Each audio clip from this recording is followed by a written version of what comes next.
So, pleasure to have you here today, Alina. Lovely to be here. Alina, I got it right this time? Alina. Alina's going to start with it. So, plenty of topics actually, or plenty of things to cover on. I mean, there's a kind of a main topic that we want to dive in, which revolves around the propaganda. Sure. But I'm also interested in what you're doing. I mean, some of the things that you're actually like I'm kind of aware of that you are the founder of Oman One. One Oman. One Oman, which I don't know what is that, but you can elaborate further I'd on love that. to tell you more. Also, you're associated with the UN. Yes. And also, I would like to have some insights about the UN and what they do and stuff. So sure. That would be very interesting. But I'd like to tell you that you're actually the first female or the first woman in our podcast. Thank you. It's really a milestone amazing. for us because we basically won a diverse kind of guests and expertise.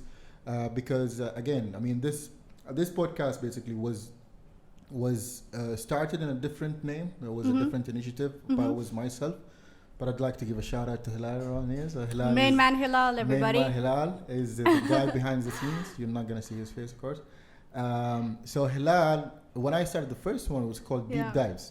Okay. It was interesting. I mean, but it wasn't, I was myself doing it myself. And it wasn't that much, it was boring actually. Oh, come on. Let me just say it straight, clear. But the second version, this one, it became more interesting because we have a guest, and we just like to bring out people who have expertise, who are interested in different things.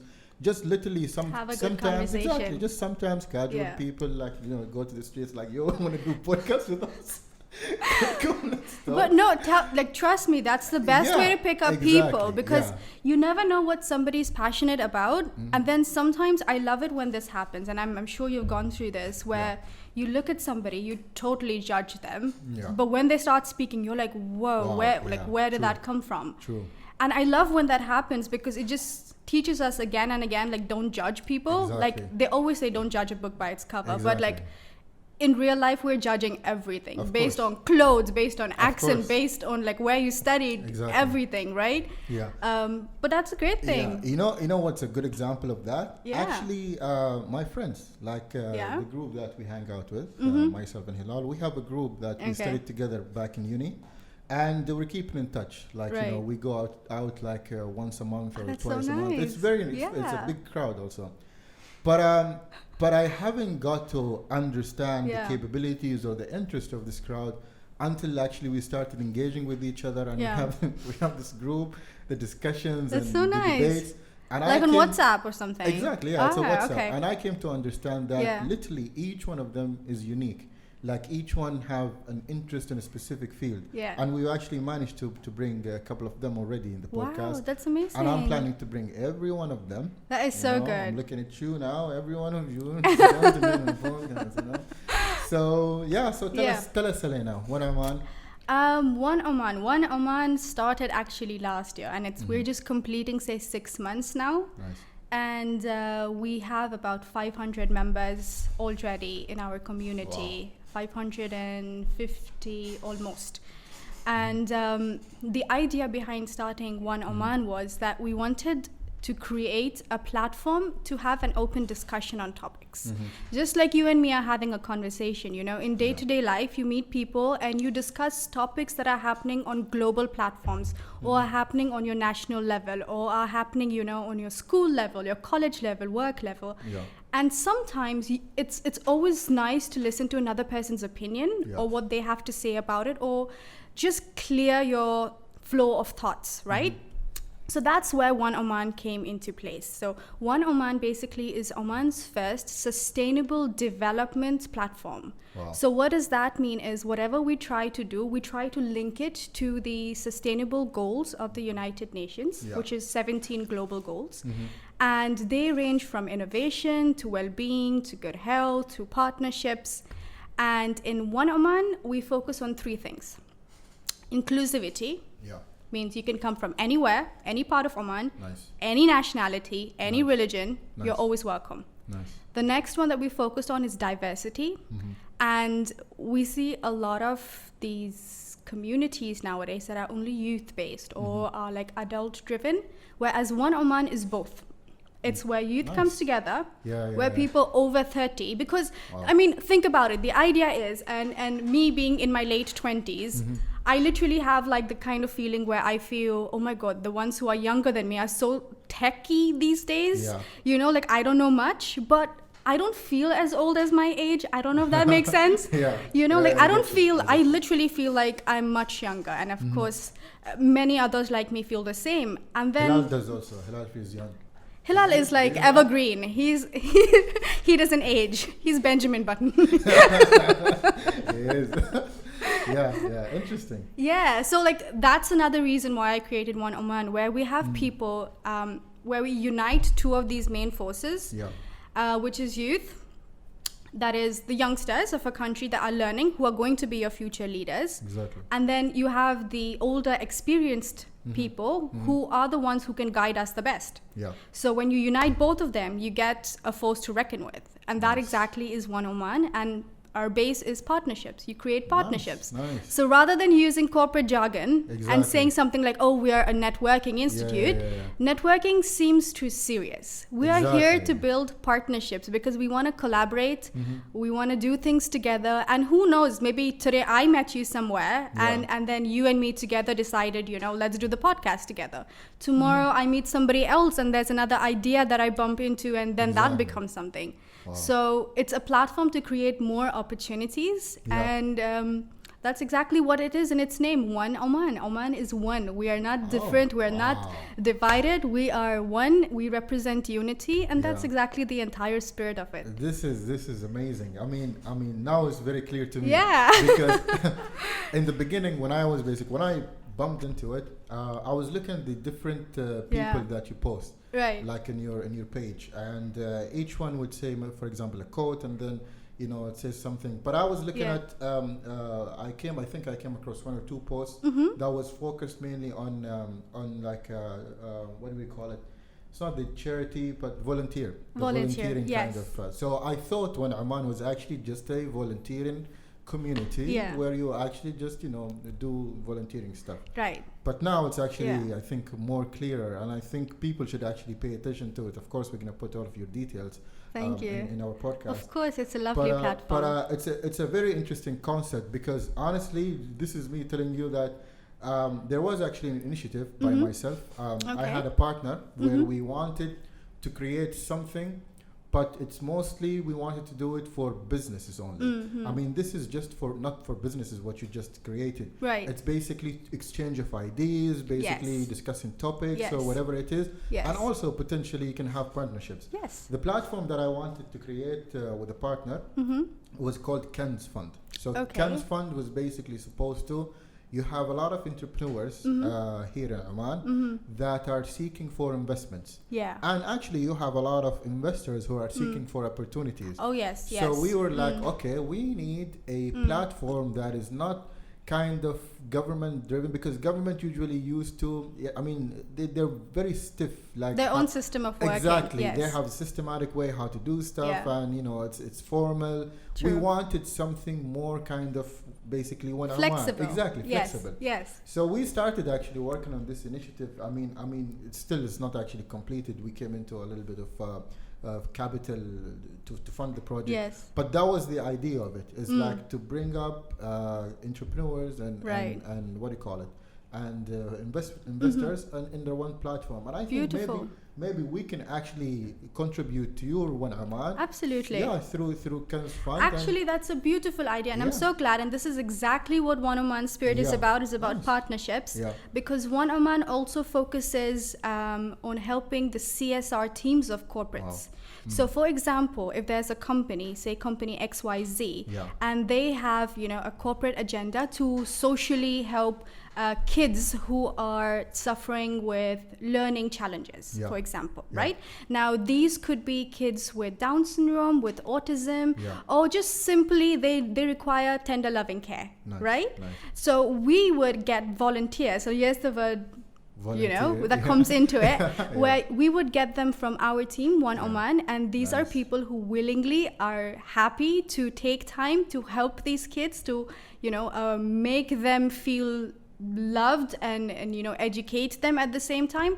And the beautiful thing out of this is, because it's a voluntary initiative as well, people who come and people who invest their time in it are doing it from their heart. Nice. So this is what we say. We don't say like it's a mind thing. We say it's a heart thing, because when you start an initiative, and this is literally something that's created with so much of love, not only for our country Oman, but for the love of our heritage, of our cultures coming together.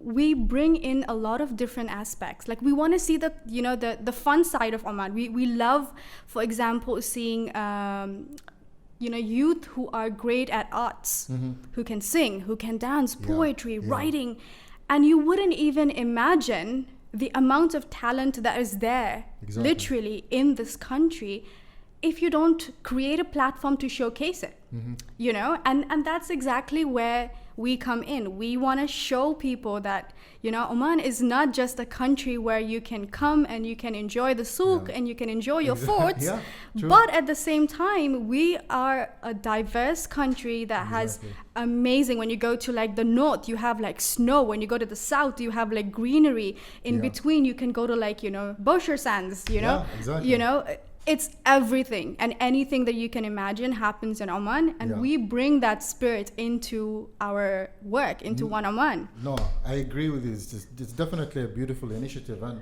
one of the things that I want to add into that, I have this particular comment, is that I usually tend to have a lot of conversations when it comes to evaluating what are the talents that exist in Oman, or do we actually have talents that you can speak about or speak of that you can be proud of when you talk to someone from outside Oman. Yes. And I always say, of course, we have a lot of talent. You know why? Because I happen to be most of the time participate in a lot of events where I run into people, and I get literally amazed by things that they do. Wow. When you go, for example, to conventions, when you go to exhibitions, there's a lot of people that you meet, and they're remarkable people. The thing is, there isn't a platform that you can actually highlight those talents. Yes. And I think this is the initiative that you're doing is definitely something that the country can benefit from. Yeah. Because I think one of the at least government entities that's doing that is OTF, Oman Technology Fund. Yes. Oman Technology Funds, they target those very smart entrepreneurs or smart inventors, and they try to back them up, basically with capital to chase their dreams, to try to build something that the country can use. Yes. And I think literally even Oman now jumping into the action, Oman jumping into the action, I think this is definitely going to start highlighting and getting more people into the picture. Inshallah. That's the whole idea behind it. Have you heard of the saying, Jack of all trade, master of none? I'm actually one of those people who think that this is actually a wrong saying. I'll tell you why. I'll literally tell you why, and this is my reasoning. When you say you're like the jack of all trade and master of none, you're implying that there's a person who can master only one skill. Have you seen the youth these days? Exactly. There is no limit. You can literally be a person who works in IT in the morning, come back, play fabulous guitar, at the end of the day record your podcast and go to sleep totally happy. Did you just I appreciate that. But don't have me. Is that your life? Oh my God. No, that's true. No, but that's exactly what this is. And there is no limit to what people can do. Me personally, I'm a very serious person at work. Of course, you have to be focused. But I do like enjoying things I do paint, I do write poetry, for example, and I'm passionate about charity and projects to do with kids, for example. But that doesn't really mean that is it for me. Exactly. Whatever you want to do, go and do it. As long as as you have proper time management, honestly, I don't think that's an issue these days, you know? There is one guy that I very much appreciate, and I literally watch a lot of things that he does. Neil deGrasse Tyson, if you heard of him. No. Neil deGrasse Tyson is an astrophysicist. Okay. He's basically he's a professor, basically, in astrophysicist physics, who managed to teach especially the new generation of people, of the kids, that astrophysics is actually fun. Wow. Because astrophysics sounds very serious. Yes, you know, it does. The name itself. Exactly. Yes. But literally, this guy made me love space so much, and I think if you can just look behind there, you can see a lot of resemblance of space and you know, interest in space. I mean, I've had it before. Yeah. But this guy basically amplified my kind of interest. Wow. To astrophysics, physics, to basically. That's awesome. Looking just up the stars, like one of the things I told you, like I want to do today. So what is basically today? It's July 4th? 5th. So July 5th, there is something called a planet parade. Right. That I want to basically go on and observe. Yeah. And July 4th? Today's 4th? It's actually the American, what do you call it? National Day, is it? Yeah, July 4th. So this guy, where I'm going with this is this guy basically introduced curiosity. He always says that you have to be curious about everything. When you're curious about everything, you will basically start learning about a lot of things. And this is like you said, you can literally master more than one thing. You can't be just specific to a single, like what do you call it? A single talent or a single sector. A good example of that is Elon Musk.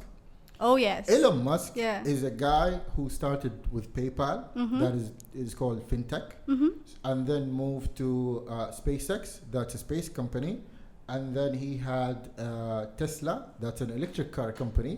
Then he had the Boring Company, which before the Boring Company, Neuralink, that's basically neurological, something related with the brain kind of company. And then he has the Boring Company. Wow. So you're telling me that, because you will hear a lot of people who will say, oh, jack of all trade and master of none. Yeah. He's doing amazing in all of these. Exactly. This guy is the jack of all trades and master of all of them trades. Yeah. Because he literally executed each one of those.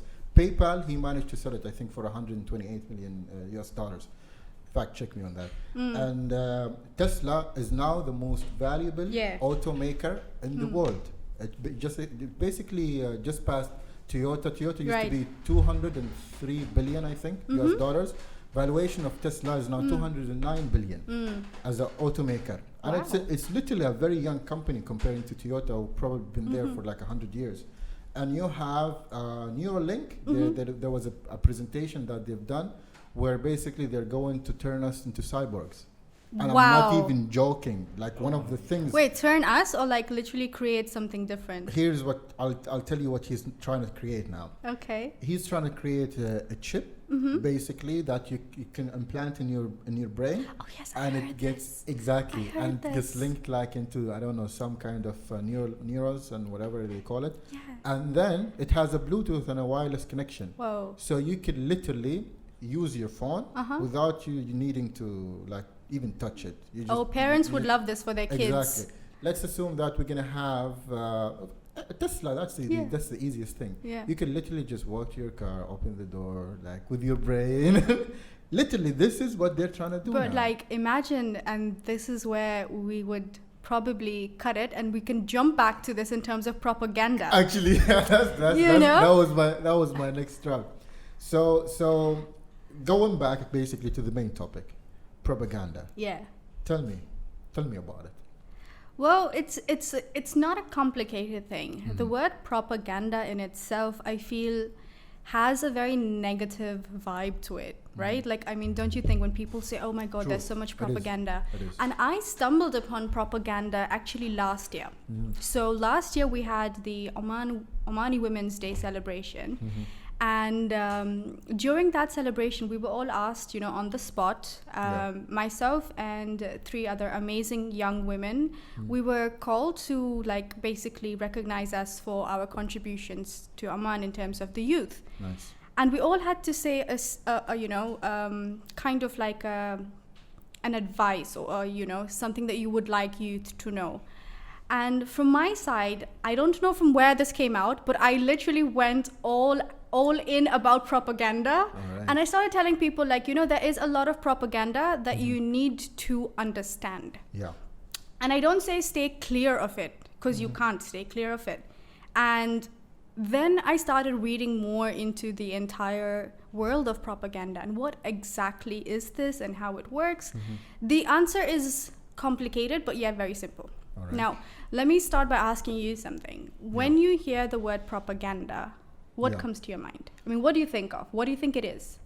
Usually, it's like you established it earlier. It looks like a negative media around a specific topic. Right. This is what it comes to my brain when I heard the word propaganda. Right. So it's something maybe even kind of stripped from credibility, like something just trying to make it popular, but it doesn't matter if it's credible or not. At least this is what I can formulate on the word propaganda. Right. And you have the exact gist of it. This is exactly what propaganda is about. Yeah. But let's try to break it down a little more, right? Yeah. So propaganda basically is an idea. All right. Okay? But it's a one-sided idea. It doesn't have true facts. Yeah.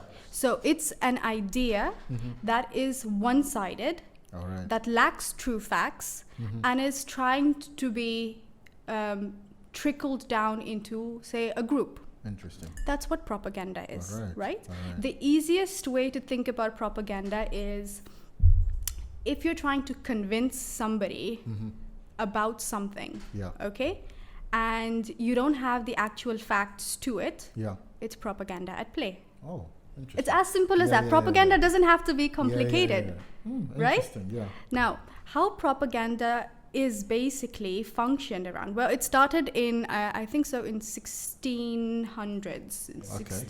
1600s by the Pope, by Pope Gregory. Yeah. That's exactly where it started. And it was started with the idea that you wanted to stop something, stop the spread of something, right? So it's and this is another beautiful thing about propaganda is not bad and it's not good. It's very neutral. Yeah.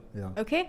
People who then get this idea then have the power to then make it good or make it bad. All right, I get you. Okay? Wow. So now we started with propaganda being negative. Yeah. By the end of our conversation, I want to change the way you think. Interesting. Not make it neutral, but I will make it good. Yeah. Okay?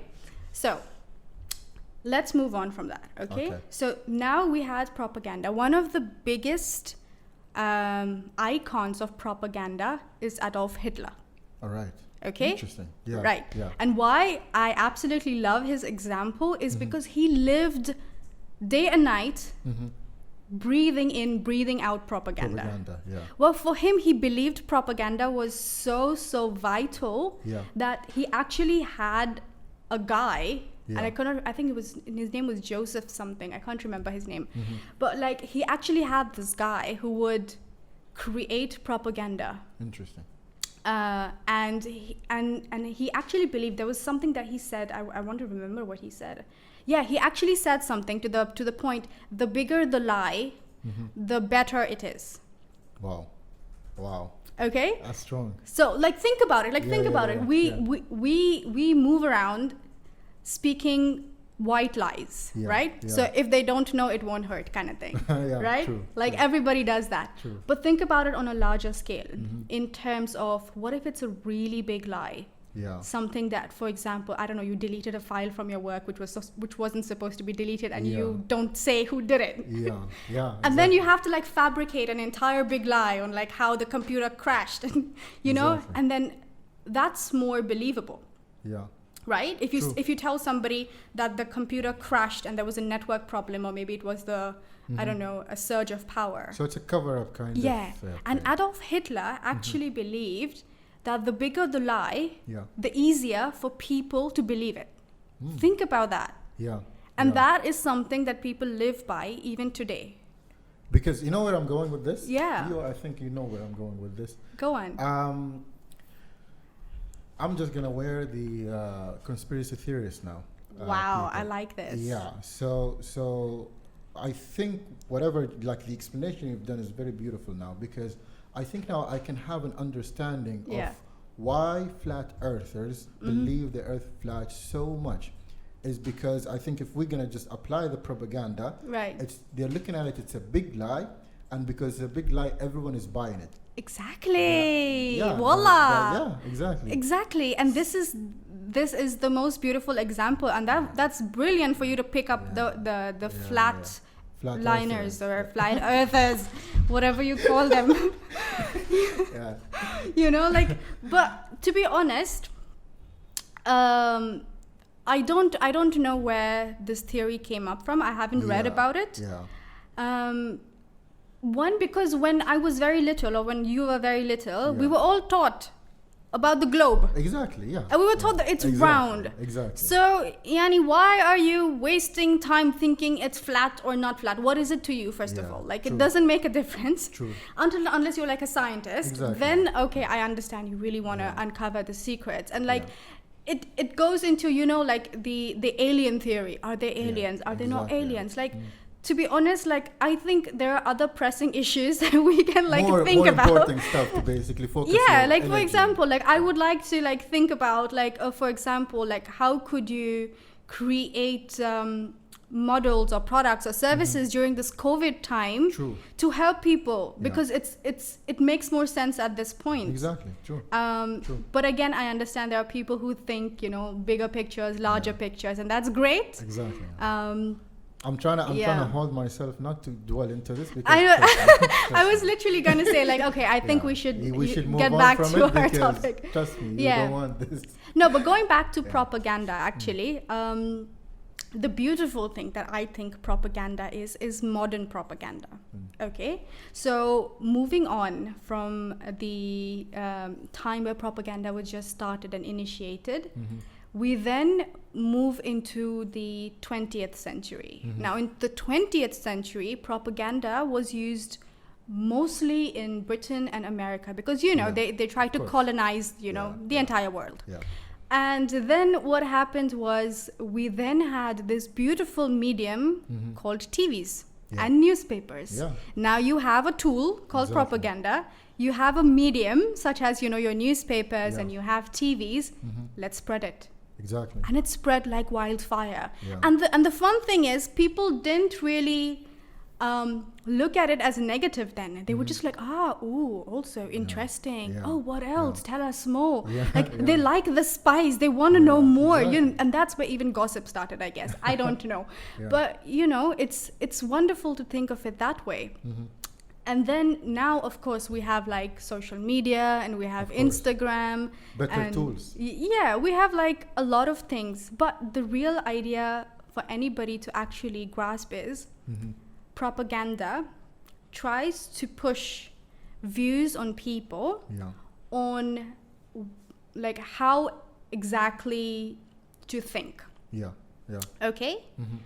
And the antidote to propaganda is actually education. Wow. So when you are educated, you don't say, oh, this is how it is. It actually makes you think why. Exactly. Right? So why is it like this? So propaganda, going back, propaganda is you should think like this. Education is why is it like this? Exactly. So you see, like, there is an antidote. Exactly. Propaganda is no bad. And I like that you call it an antidote, because I think it's something that we lack a lot in our communities. Literally, because I think with the intensity of social media, with a lot of information are coming, people started to become more lazy because they don't bother to have any kind of filtration to whatever information they're getting. So when you receive a certain piece of news, you tend to just like believe it. It's like, you know what? No, I'm not going to do the work. I don't need to it is what it is. It is what it is, and you just forward it. Yeah. And actually, this is something that we actually kind of talked about in our first podcast. It was called I'lam al-Masha'ar, which is the media of emotions. Okay. Where people, first of all, people get very much moved by emotional stories. True. And emotional stories are the most believable with no fact checking. Yes. So whenever you receive like any kind of piece of news that is emotional and stuff, and touchy and hearty and stuff, you tend to just forward that without having an antidote to fight whether it's actually accurate or not. And actually, that's such a beautiful thing you just brought up, which is what is called classic propaganda, actually. So classic propaganda uses emotions, uses, mental, the techniques of ethical morality, things like that. And it actually feeds off that. So for example, another example for propaganda would be sales. In the industry of sales, what do? You already know your product, you already know the offer, but you're trying to let people come to you saying that this is what they want, even though you know this is the only thing that you can give them. Right? So for example, if I'm talking to you and I sell computers, for example, so I'll come up to you and I'll say, hey, how's your computer doing and all of that, but it needs an update. But this antivirus is only available. Let me check if I can get my team to give you like a very good discount. What am I doing? I'm selling you a product, right? But I'm selling it to you in a way that is so sugar-coated and so blanket wrapped that you think, wow, oh my God, I'm getting an amazing offer because this person knows me. And that's why I should keep good connections with them. But actually, what the salesperson is doing, the salesperson is just doing his job. He's just selling you what he has. And this happens for like a lot of things, which is a good thing. And now is where I want to ask you, do you really think propaganda is neutral, as in it doesn't affect the person? I mean, it depends. For me, it's definitely how it's received from a person to a person. I mean, it depends on how much filtration do you have as an individual. I mean, if you're just from, the common population who actually does not have the time to fact check, does not have the time to think about things, I think in that case, I don't think propaganda could be actually healthy. Because sometimes propaganda because we said that propaganda can be actually used for an idea to basically be embedded in a certain community or a certain time frame. If you don't have any kind of filtration to that, then in this case it's bad. But it's also good when you talk about the sales, example. If you want to use it as a marketing tool, and you want to create a propaganda around one certain, product, then it can be something good. That's so true. Literally, it's the context and then the audience and how you receive it and how do you filter it. That's true. And you brought up such a beautiful thing, which is actually I would not say it's the modern propaganda. I think it's more the 21st century version of propaganda. And this is what happens. And I want you to, I'm not going to say examples because we are in the 21st century. And I don't want to be held responsible for anything, disclaimer. But think about this. Nowadays, propaganda has a new shape, a new face. What is propaganda now? Propaganda now, remember when we started, we said propaganda is nothing but one version. It's not the truth. It has no academic facts or anything, and that's why education becomes the antidote. So of course people are smart. Of course people are intelligent. Propaganda makes you think more, because what happens is you are receiving information from the TV, from the newspaper, from social media, from your family, from your friends, from your grandfather. It forces you to think.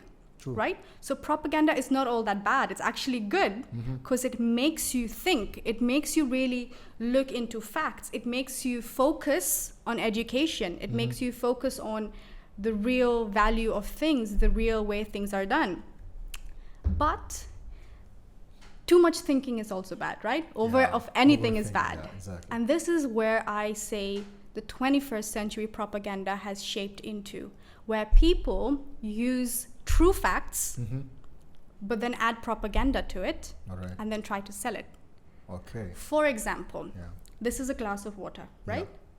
But for me, this is not actually half full. It's a little less than half, right? But it's still water in it, right? So if somebody tells me, is the glass half full? I'll say, yeah, it's half full. But you'll tell me, no, it's not. I'll say, well, the layer on top is empty, so it's half full. So I'm not telling you lies. I'm telling you the truth. Facts, I'm telling you the fact that it's actually empty. But at the same time, I'm not being 100% truthful. So this is a technique that is also used a lot nowadays in groups, in organizations, and things like that, where people try to sell products, services, what have you, ideas by adding some facts or adding true pointers to it that make it seem almost wow, that this is it, this is the truth. Exactly. But it's not the truth. Yeah. You know? And this is something that I completely love, because when it comes to evolution of mind, mashallah, how did these people come up with this? You know, it's wonderful to think of it from that point of view, that propaganda is such a thing that is negative in nature, but it's also used in everyday life, and we see it in everything, you know.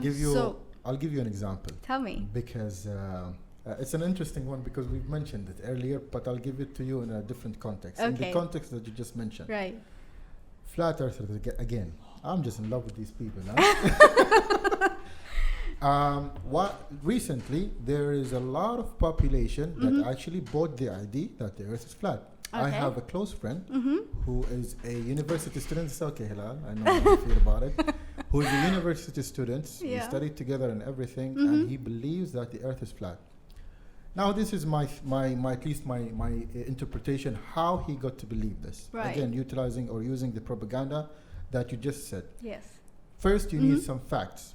Okay, you plug in some facts for people to get to buy. Convinced. Exactly. And then doesn't matter what you're gonna say later on, because you already established facts. Yes. You know how flat earthers believe in flat earth? First, they start with this. The government is lying on us.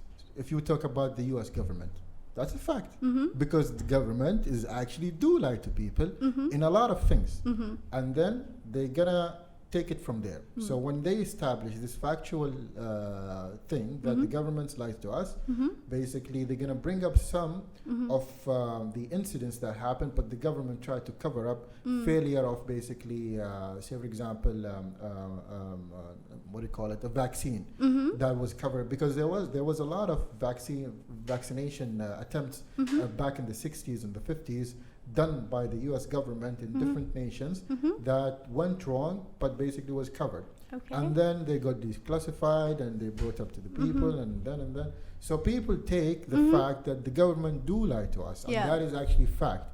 And then they start articulating why do they think that the earth is flat, by saying that because the government is lying on us, they're also trying to utilize the capital that they say they want to use for NASA or explanation. There is other purpose for it, but all of this is just a part of a bigger lie. So people actually do buy into the flat earth because there is a fact that was given to them that is actually true. But they don't actually go further, and they try to basically, do the interpretation themselves. So this is one example that goes in line with feeding them facts and then trying to. But what about? I mean, of course, this is not our topic for today, but it's just you educate yourself to debunk the myth. Yeah. When you look up in the sky at night, you see the moon. Is it flat? When you take pictures from the NASA pictures or files or archives, Photoshop. This is what you can't Photoshop the moon. This is what they say. They say it's Photoshop. I mean, trust me. I think we're gonna have you. Exactly. We're gonna have. No, but that's, we're gonna have a separate conversation about this particular topic. That's absolutely true. Yeah. But I mean, it's a very beautiful way how you actually establish it. I think I started myself to, have formulating new thoughts actually about propaganda. Yeah, so propaganda in general, it's not bad. Exactly. Because, also propaganda guides people. Yeah. Right? Yeah. So there are some people, like we all know, education changes every single year. What you learn changes every year. New technologies, digital advancement. We are literally in such an important time in history where we are all in quarantine, lockdown, COVID, coronavirus, vaccine, mask up, you name it. And we are at that point, and this is literally mid 2020, half a year has gone. And we're at a point where everything is now shifting to digital. Exactly. Yeah. Right? Yeah. So if everything can be forced globally to shift digital, why can't an idea shift as well? Exactly. you know? So when you talk about ideas, look at the plus side of propaganda. The plus side of propaganda is that when people are trying to formulate or sell an idea, they don't hold back on content. So they would market the hell out of something, right? So they would go and put posters, they would put ads. You as a human being have been blessed with a beautiful brain. Think. Think. Think about, does it really make sense? You know, doesn't make sense? Read online. Brains, you don't have brain, just use it. It. And then, I don't know if you just heard, but like the UN just came up with an entire beautiful campaign about misinformation and like stop false information. And that's also part of this, because a lot of people just hear something, spread something, Photoshop, edit, and they put stuff up. Like, I mean, come on, from things like pictures, and come on, I use filters on my pictures as well, but you know what I'm saying. Everything is like not exactly 100% true these days, and it's always wise to be aware of that fact. Like whatever you see, unless it's with your own eyes, like don't believe anything 100%. And that's the safest way that you can, navigate through anything. And just to carry it from there, this is one specific actually thing that is called critical thinking. Yes. And actually, I believe critical thinking is literally what every individual should have. Yes. Because the way for you to be able to build an intellectual community, you have to basically question everything that you're receiving. Yes. Because if you're just being fed the information without you trying to, use your brain, trying to interpret, trying to look at the facts, basically you're gonna end up building an ignorant community. That's true. And literally, I mean, definitely 100% I agree with this specific thing. Yes. That people literally should have a critical mindset whenever they receive information. Yeah. Okay. So let's pick up with when you spoke about mindset. I completely believe that having a critical mindset along with some soft skills is the magic formula these days. Course, okay. And last year, it was 2018. So 2018, I was invited by UN Geneva to speak about mindset and having, the right kind of mindset for millennials. And we had an amazing set of youth from all over the world. There were about 140 of us from over 80 countries that were there. And that was the topic that I picked up, which was on having a flexible mindset. Where, nowadays you have two kind of people, the fixed and the flexible mindset people. So fixed mindset people are people who don't want to change, who are just like so adamant, but like they don't see anything from their own way of thinking, like they're focused on one track, like by the book. So, and I see a lot of change, by the way, these days in terms of even leadership skills, which is becoming more flexible. As in leaders say, and it's funny, and I always think about this. Do you remember before the quarantine, we had leaders who would say, you need to punch in and punch out on time, else you're not working. And now it's work from home. So like, I literally, it takes me back to my previous boss. And he was such a gem of a person where he used to actually tell us, I don't care where you're sitting from. You could be sitting in Starbucks. As long as your work is done and you submit it, I don't have any deadlines or I don't have any pending work. It doesn't matter to me. And I think that's a fabulous mindset. And, for a person like that to continuously think flexible is also a skill. It's very difficult. And there are some things, for example, that you cannot accept. And there are some things which are culturally, religious, based on your upbringing, your way of living as well. You can't change, but there's some things which you should always be flexible to, right? Is whenever you ask people, whenever you tell people, do you know where Oman is? And they're like, no. And I'm always like, oh my God, like you're missing out because Oman is such a beauty.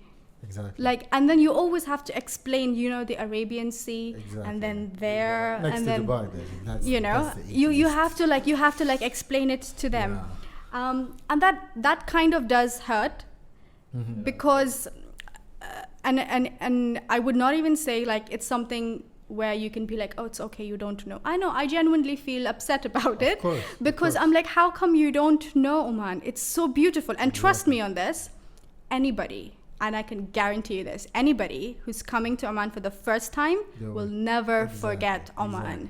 Oman has that beautiful balance of hospitality, of culture, of freshness, of energy, of things that are so kind of different. And have you heard of the what's it called?